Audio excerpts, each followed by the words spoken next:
Le 18 juin 2023, 5 personnes ont trouvé la mort à bord du Titan alors qu'il était parti faire une fouille de l'épave du Titanic. Selon des experts, l'implosion du submersible serait en réalité liée à une fâcheuse décision du PDG prise avant leur départ. Une nouvelle théorie sur les raisons de l'implosion de Titan est désormais avancée par les experts. Selon le Daily Mail, ces derniers ont ainsi expliqué qu'un certain nombre de mesures économiques ont pu s'avérer fatales pour le Titan. En comparant le Titan à l'Alvin, un submersible de recherche du gouvernement américain qui a effectué en toute sécurité plus de 4500 plongées en eau profonde depuis 1973, les experts soulignent un certain nombre de décisions qui ont pu condamner le Titan, notamment le vaisseau mère qui a amené le Titan sur le site de plongée du Titanic. Un choix fatal ?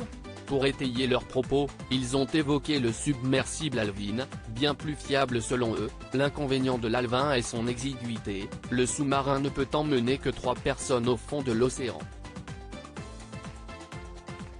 Contrairement au Titan, l'Alvin a été conçu comme une sphère avec une coque entièrement en titane, qui a été transportée sur le site de plongée sur le pont d'un navire-mer, alors que le Titan a été remorqué sur les eaux agitées de l'Atlantique Nord sur une petite plateforme de plongée, risquant d'endommager le navire.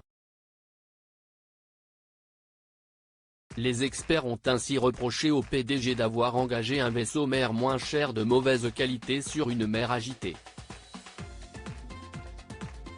Le sous-marin de recherche Alvin est transporté vers les sites de plongée sur le pont d'un navire-mer spécialisé, équipé de treuils sur mesure et d'une grande grue qui le place dans l'océan. En revanche, Titan n'avait pas de navire-mer dédié et, pour réduire les coûts, il a été remorqué en mer lors de la plongée fatale par un plus petit navire affrété, le Polar Prince. Le Polar Prince, bateau de la garde côtière canadienne, était plus petit et plus ancien que les navires qu'Océan GAT avait utilisés les années précédentes, dans un souci de réduction des coûts de la part du PDG. À l'aide d'un câble de remorquage, le navire a traîné le Titan sur des centaines de kilomètres en haute mer, au-dessus de la plateforme de lancement utilisée pour immerger et récupérer le sous-marin. À la question de savoir si le remorquage du Titan risquait de l'endommager, un porte-parole de la société a déclaré au Times, « Océan GAT n'est pas en mesure de fournir des informations supplémentaires pour le moment ».